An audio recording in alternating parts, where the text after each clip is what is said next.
action from last night. We opened with the Knicks and the Pistons, a thrilling win for Detroit last night, and the Knicks spent a lot of the final minutes of that game with two of their most important players on the side waiting to get in. So the first question we have, Alan Hahn, is it fair to blame the coach, Tom Thibodeau, for this loss for the Knicks?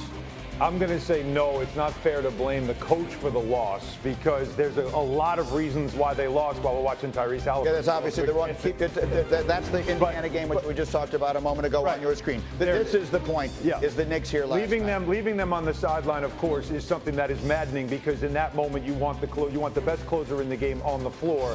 But there were still two high-level players on the floor, Karl-Anthony Towns and Mikal Bridges, who should have made buckets in an important time.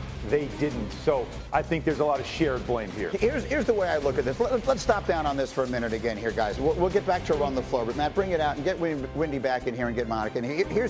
I said the same thing about JJ Redick yesterday. Of course the coach is to blame, because that's your lot in life. You want to be an NBA head coach, you've got to make these decisions in real time. You've got to live with the consequences. Right. There's nothing in the world easier than coming in here the following morning and sitting here with the benefit of having seen how it worked out and saying, oh, you got that wrong. As it turned out, there's no question. If he knew how it was going to go, he would have done it differently. So do you say that you blame the coach? Yes, because that's the coach's job, is to make these decisions without knowing the results ahead of time. So I know it sounds critical or nasty or whatever it is to say, yeah, the coach gets blamed for the loss. That's the reality. When you're the coach, you make the decision, you live with the consequences. He would have done it differently if he had known how it was going to turn out. Is that fair? I think that's 100% fair. And look, Tom Thibodeau, you can say what you want about the minutes, about how he plays guys, but one thing that is never said of Tom Thibodeau is that he is ill-prepared. He's a great coach. 100%, right? And so to have this moment, I hate to use a cliche, but sometimes that's how the ball bounces. Right. If you have been following the series, the likelihood that you go up and down the floor 4 times and not get a whistle, you don't see that often in this series. And then if you need any more solace, when Jalen Brunson nearly forces that steal, you see right then and there why he was holding on to that timeout so preciously, because it put the Knicks in a bad spot. It is unfortunate the way that the game bounced. I like what Hahn said in terms of you can divvy out blame, but again, Mikal Bridges got a great look. Karl-Anthony Towns, to me, reverted to a little bit of allowing Tobias Harris to put too much pressure on him because, frankly, he could have gotten deeper into the paint and got another good look in that same time frame while those guys were out. Windman, final word from you on this for the moment.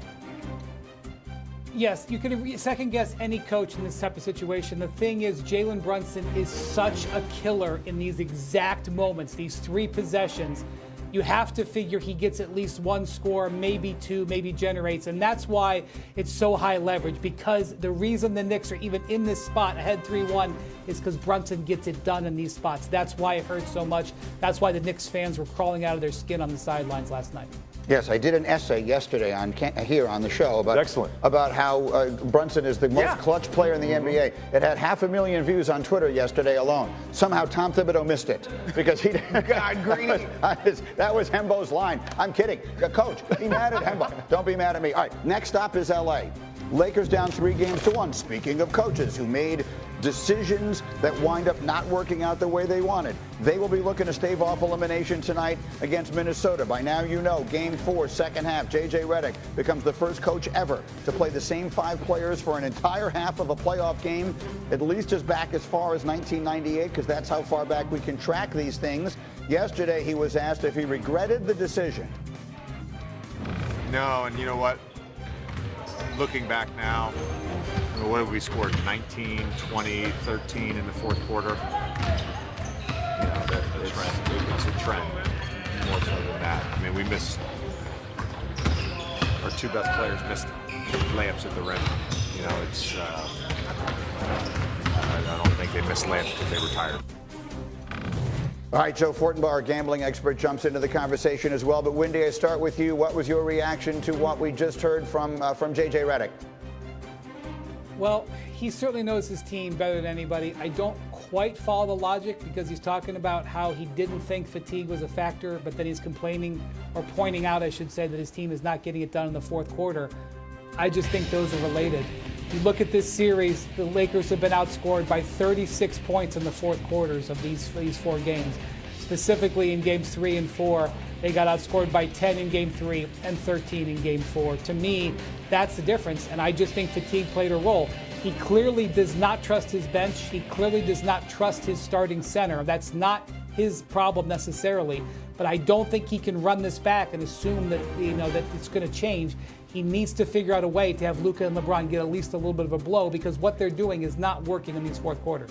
I agree with Windy. If you listen to what JJ was saying, he basically was saying, look, fatigue was not a factor. Our guys were just tired, okay? I mean, if you look at the end of the game, they're missing layups, they're missing shots they never normally would. We haven't done anything in the fourth quarters of these games. Our guys are tired, but fatigue is not a factor. I'm not buying it. He can't say, he's not giving his team an excuse. I'm not buying it. I'm not buying it, because LeBron James looked incredible defensively in that game in the fourth quarter. He made unbelievable plays, chase down, block, steals. He was all over the place defensively. I know Wendy said the other day he was resting on offense. He only took 2 shots and one was a bad 3. But they were getting after it. When can we just say that the Timberwolves are a really good defensive team that have length defenders that know how to defend? They got away with a trip that should have been called. It wasn't. They had a look to tie it that they missed. There was an opportunity for the Lakers to win this game, and they didn't, because the Timberwolves made big plays, and they are a really good defensive team that matches up well against them. We cannot just keep saying it's fatigue when LeBron James is 40. You can't say that on one side, and on the other side say it's amazing what he's doing at 40. Look at him playing defense. I'm sorry, I'm not buying it. I'm not using fatigue as an excuse. I am crediting the Timberwolves for making great stops and shutting that game down, and the Lakers not getting a call they should have gotten. I love you like a brother, but I couldn't disagree more. No. You got your spot in the next Anthony Edwards commercial very clearly, because I agree with that case. Now, this is what I will say. We all had a chance. You agree with him or with me? Hold on. You can say it's okay. You can say you side with me. It's all right, Monica. I do think that the Wolves are not getting enough credit. But what I will say is we all had a chance to get to know JJ Redick, and he is a high performer at all levels. And so I think what you're hearing in that sound, whether you want to go to the actual choice of not using the word fatigue or tired or not, you are hearing the level of expectation that he has for his team. He lasered in on 2 layups, and he's right. Luka Doncic and LeBron James, I don't care what time in the game it is, y'all are supposed to make layups. And so I think for him, he has such incredible expectations. Remember, he had a great relationship with LeBron prior to becoming his head coach. Luka supposedly asked Luka when he joined the team, can I coach you hard? Luka supposedly said yes. And so for him, you are seeing the level of expectation that he has for those guys, and he's not willing to make an excuse. I understand what you're saying. That's what I think he's doing. He's not giving his players an excuse at the end for the next game if they're tired to say, well, it's okay because you are fatigued. But the idea that LeBron James does not take a shot in the entire fourth quarter the other day, and that has nothing to do with it. Yeah. Okay, or whatever. Did not score a point. Sorry, Yeah. did not score a point in the fourth quarter of that game the other day when he has been playing great, when he was asked to carry them almost by himself on Friday night and then turn around 36 hours later and play the entire second half. The idea that fatigue isn't a factor in a one-possession game. Fatigue's a factor in every game. Of course it is. But it's all about makes and misses in this sport, and they were missing shots. And as we just showed there, how about DiVincenzo's defense? A couple of steals he made, just reading, seeing what they were doing. They know each other and what they're going to run very well. And in that particular point of the game, he and Naz Reid came off the bench and made phenomenal defensive plays, had impact plays. And you have to also sometimes just credit the other team. Sometimes it's big not shots. they got Naz Reid hit big shots. He hit 2 shots. Plus, really, if LeBron